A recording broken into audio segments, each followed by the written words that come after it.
Lección número 9. Libertad en Cristo. Mira, el propósito de la lección de esta semana es mostrar el poder libertador de Cristo. Esta lección es un estudio del capítulo 8 de la Epístola a los Romanos. En contraste con el capítulo 7, que termina con un grito de angustia, de frustración, el capítulo 8 habla de libertad y de victoria. Romanos 8 es uno de los capítulos de la Biblia más estimulantes y de mayor bendición para quien está en Cristo.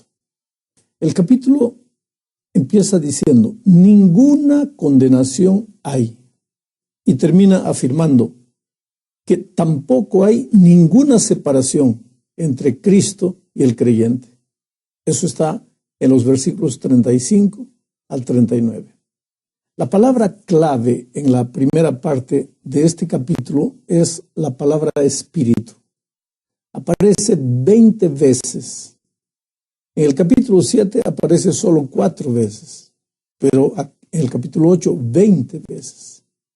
El versículo 1 dice lo siguiente, vamos a leer.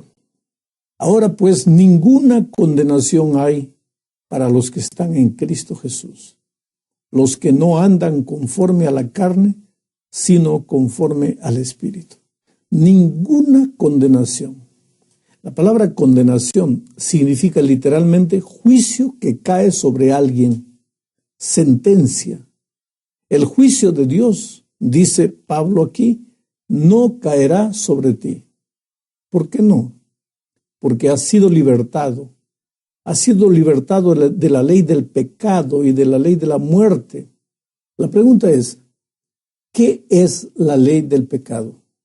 ¿Qué es el poder del pecado? Ya no estás bajo su dominio. Porque si aún estuvieras bajo la ley del pecado y de la muerte, entonces estarías bajo la condenación de Dios. Porque el pecado, mira, el pecado demanda juicio, demanda muerte, condenación. El castigo por el pecado tiene que pagarse. Pero Jesús se ocupó de todo eso. Dios condenó a su Hijo para que tú no fueses condenado. Eso es lo que afirma el versículo 3. Mira, dice así. Dios lo hizo enviando a su propio Hijo en semejanza de carne de pecado y como ofrenda por el pecado. Condenó al pecado en la carne. ¿Te das cuenta? El juicio de Dios cayó sobre su único Hijo para que ese juicio no tuviera que caer sobre ti. Ahora tú ya no estás condenado, estás justificado. Si crees en Jesús, no serás más condenado. No hay condenación para ti. Todos tus pecados han sido tratados en la cruz. Jesús fue castigado, quiere decir, recibió el castigo de tus pecados. Fue condenado por tus pecados. La ira de Dios fue derramada sobre Jesús. Isaías dice, Él herido fue por nuestras rebeliones, molido por nuestros pecados. El Señor cargó en Él el pecado de todos nosotros.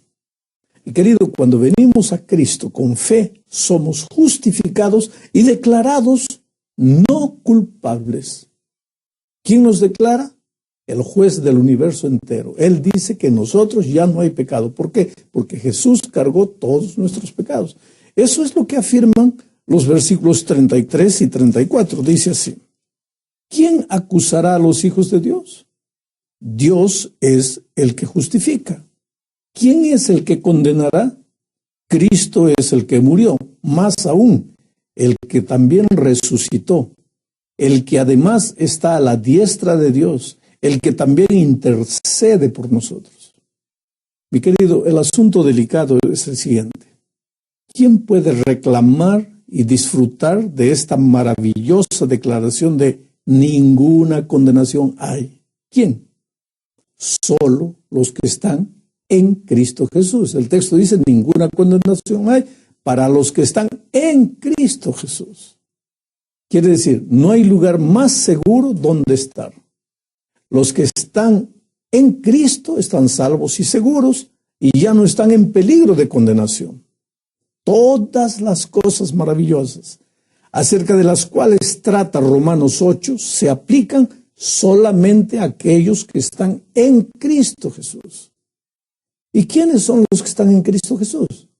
Bueno, los que cultivan comunión permanente con Jesús a través de la oración, del estudio de la Biblia y de la testificación. Vayamos ahora a Romanos capítulo 8, versículo 2. Dice: porque la ley del Espíritu de vida en Cristo Jesús me ha librado de la ley del pecado y de la muerte. ¿Te acuerdas de lo que Pablo decía en el capítulo 7, versículo 24? La pregunta dramática, el grito desesperado de Pablo era: ¿quién me librará del cuerpo de esta muerte? Ahora en el capítulo 8, versículo 2, Pablo dice: Cristo me ha librado.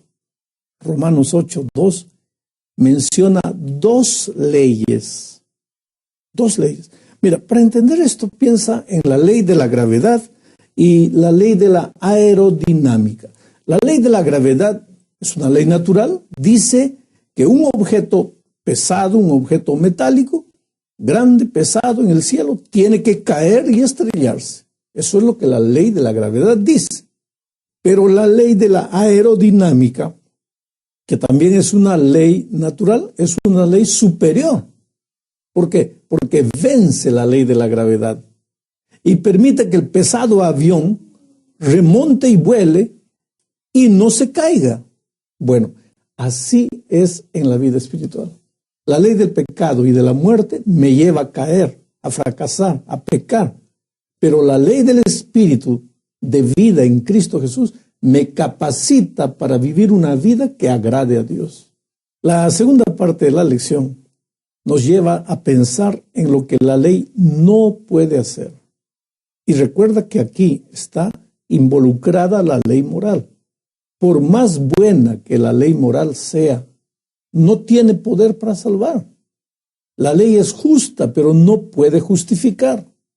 La ley es santa, pero no puede santificar. La ley me puede decir que yo soy un pecador, pero no puede hacerme santo, no puede sacarme del pecado. El espejo puede mostrar mi mancha, pero no puede lavarme. Pero lo que la ley no pudo hacer, Dios lo hizo. Lo que la ley no pudo hacer, el Cordero sí lo pudo hacer. Ahora, ¿por qué la ley era débil? No, el problema, querido, no estaba con la ley, sino conmigo. La ley era débil por la carne, dice el versículo 3. En realidad, la ley es muy poderosa. La ley preservaría la vida de una persona si ella cumpliese los mandamientos todo el tiempo de manera perfecta. Pero el problema es que nadie puede cumplir todo al pie de la letra. ¿Por qué? No porque la ley sea débil, sino porque la debilidad está en nosotros. Somos pecadores, cargamos la naturaleza pecaminosa. Piensa, por ejemplo, en un ancla resistente. El ancla es capaz de sujetar, claro que sí, es capaz de asegurar el barco ahí, pero si echas el ancla al fango, a la lama blanda, no va a asegurar nada, no va a sujetar nada, porque el ancla no lo pudo hacer no porque no había poder en ella, sino porque estaba en un suelo fangoso. Bueno, el problema es igual con la ley. La ley es poderosa, pero no puede hacer nada por causa de nuestra naturaleza pecaminosa. Ese es el problema. Vamos ahora a la tercera parte de la lección. Los versículos 5 y 6, recuerda que estamos estudiando el capítulo 8, los versículos 5 y 6 dicen: porque los que son de la carne piensan en las cosas de la carne, pero los que son del Espíritu, en las cosas del Espíritu. El ocuparse de la carne es muerte, pero el ocuparse del Espíritu es vida y paz. Aquí Pablo coloca delante de nosotros los dos únicos caminos de esta vida. O nos dejamos llevar por la carne o seguimos al Espíritu. Son dos caminos diferentes con dos finales diferentes, la vida o la muerte. Necesitamos escoger en cuál de esos caminos vamos a andar. ¿Por quién nos vamos a dejar guiar? El Espíritu se opone contra la carne y la carne contra el Espíritu. Esta, querido, es una lucha diaria. No es una única decisión que dura para toda la vida, no, es una decisión diaria, a cada instante, cada momento. Pero después de esto vienen los versículos 7 y 8. Dicen, por cuanto los designios de la carne son enemistad contra Dios, porque no se sujetan a la ley de Dios, ni tampoco pueden. Y los que viven según la carne no pueden agradar a Dios. Percibe lo que dice, por cuanto los designios de la carne, quiere decir, los pensamientos de la carne, esos son los que nos llevan a la enemistad contra Dios. La carne siempre está contra Dios. La carne es enemiga de Dios. No se sujeta, dice Pablo. O sea, no se somete. La carne no es sumisa. Al contrario, se rebela contra Dios, se subleva contra Dios y también contra la ley de Dios. Otra expresión interesante es ni tampoco puede. ¿Te das cuenta? La carne es incapaz de someterse. La carne pecaminosa del hombre, su naturaleza pecaminosa, es rebelde, no se somete. En el versículo 8, Pablo enseña que por cuanto estas cosas, y eso se refiere a la carne, respecto a la carne, por cuanto estas cosas son así, los que están en la carne, o sea, los que no han sido justificados, no pueden agradar a Dios. Es imposible para ellos que agraden a Dios. La carne nunca, jamás podrá agradar a Dios. Para la mayoría de las personas es muy, muy difícil, ¿sabes?, aceptar la verdad de este versículo. Porque algunos preguntan, ¿quiere decir que todo lo que hice en mi vida antes de venir a Cristo era inaceptable para Dios y no le agradaba? Efectivamente, aunque te duela, es así. Nosotros podemos haber considerado muchas cosas como buenas, rectas, dignas de alabanza, pero Dios no estaba contento, quiere decir, no veía las cosas como nosotros las veíamos. ¿Qué sugieren los versículos 7 y 8 acerca de la persona que tiene la mente y el espíritu, en contraste con la persona dominada por la carne? Ocuparse del espíritu es tener la mente del espíritu, o tener una mente espiritual. La mente espiritual es amiga de Dios, está en paz con Dios, no hay guerra, no hay hostilidad, porque es sumisa a la ley de Dios y siempre lo será. De modo que los que viven según el Espíritu pueden agradar a Dios, pero los que viven según la carne no pueden hacerlo. En la siguiente parte de la lección vamos a ver los versículos 9 hasta el versículo 14. Aquí Pablo continúa contrastando la vida de los que son dirigidos por el Espíritu y de aquellos que se dejan conducir por la naturaleza pecaminosa. El versículo 9 comienza diciendo, más vosotros, en contraste con los que están en la carne, más vosotros, los que de la carne son así, sí, más vosotros. Quiere decir, ustedes ya no están en la carne. Ustedes sí pueden agradar a Dios. Toda persona que fue justificada está en el Espíritu y toda persona no justificada está en la carne. Todo creyente es espiritual, en el sentido de que tiene el Espíritu. El Espíritu mora, tiene su hogar en ti. Tu cuerpo es la casa del Espíritu Santo, el templo del Espíritu. Su morada, su templo, es tu cuerpo. Pablo está diciendo aquí que tú estás en el Espíritu si el Espíritu está en ti. Quiere decir, si tú dejas que el Espíritu te controle, te conduzca, te guíe. Si el Espíritu no está en ti, entonces continúas en la carne, no has sido justificado. Y si no has sido justificado, no eres de Jesús, no eres del Espíritu. Es decir, no perteneces a Cristo, no eres de Él, de modo que no estás salvo. Por inferencia, este versículo nos enseña claramente que en todo verdadero cristiano mora el Espíritu Santo. Debe morar el Espíritu Santo. Si una persona es salva, el Espíritu Santo mora, habita en esa persona. Y ella está en la esfera del Espíritu. Cada creyente en Cristo recibe el Espíritu Santo. no existe la posibilidad de que un verdadero creyente no tenga el Espíritu Santo. Ahora, un falso creyente, un aparente creyente, un creyente que cree que se ha convertido, ahí tal vez el Espíritu no tenga el control. Pero en un verdadero creyente, el Espíritu tiene el control. El verdadero cristiano ya no está en la carne, ya no está en la esfera de la carne. Quiere decir, él no se deja más conducir por las tendencias carnales. La carne está en él, quiere decir, la naturaleza pecaminosa está en él, pero él ya no es de la carne, ya no pertenece a la carne, pertenece al Espíritu. Oh, querido, observa cómo es designado el Espíritu Santo. En este capítulo, a veces es llamado de Espíritu, otras veces Espíritu de Dios, otras veces Espíritu de Cristo. El versículo 9 dice que el Espíritu está en ti. El versículo 10 dice que Cristo está en ti.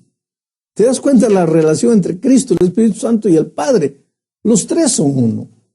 En Romanos 7:18, Pablo dice, yo sé que en mí no mora el bien. Ese es un clamor. Yo sé que en mí no mora el bien. Pero el creyente también puede decir, yo sé que en mí mora el Dios vivo a través de su Espíritu. Quiere decir, en mi naturaleza pecaminosa no hay bien. Pero desde el momento de mi conversión, yo me entregué a Cristo y aunque cargo la naturaleza pecaminosa, todavía el Espíritu está en mí y ahora quiere tomar el control de mi vida.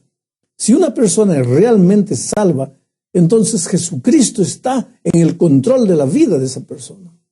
Romanos 8:11 dice lo siguiente. El que levantó de los muertos a Cristo Jesús. El que levantó de los muertos a Cristo Jesús. ¿Quién es? El que levantó de los muertos a Cristo Jesús, el Padre. Se refiere al Dios vivo, al Dios el Padre. Ahora, si el Espíritu de Dios mora en ti, si has sido justificado, entonces Dios vivificará tu cuerpo mortal, tu cuerpo que todavía está sujeto a enfermedad, deterioro y muerte. Si el Dios omnipotente pudo levantar a Jesús de los muertos, claro, con toda seguridad, Él podrá también cuidar de nuestros cuerpos. Y esta es una maravillosa promesa de la futura resurrección de los creyentes. La presencia del Espíritu en ti ahora es la garantía de tu futura resurrección. El versículo 12 dice, aquí en el versículo 12 se habla de deudores, los que tienen una obligación. Y dice que nosotros no somos más deudores de la carne, porque ahora vivimos en la esfera del Espíritu. No tenemos ninguna obligación para con la carne. Nada le debemos a la carne. De hecho, ya le hemos dado demasiado a la carne cuando vivíamos en el pecado, cuando no conocíamos a Cristo. Ya hemos estado demasiado tiempo en esa vida de la carne. Ya hemos pecado demasiado cuando estábamos en la carne. Ahora soy deudor del Espíritu. Debo obedecer la voz del Espíritu. Debo dejar guiarme por el Espíritu. Debo andar en el Espíritu. Entremos a la parte final de la lección. En el versículo 9 del capítulo 8, aprendimos que un verdadero cristiano es aquel en quien mora el Espíritu Santo. Ahora, en el versículo 14 tenemos otra característica de un verdadero cristiano. Todos los que son guiados por el Espíritu de Dios, estos son hijos de Dios. Un verdadero creyente es guiado por el Espíritu. La persona que vive según la carne, ciertamente no es guiada por el Espíritu, es guiada por la carne. ¿Cuál es el distintivo de la verdadera oveja?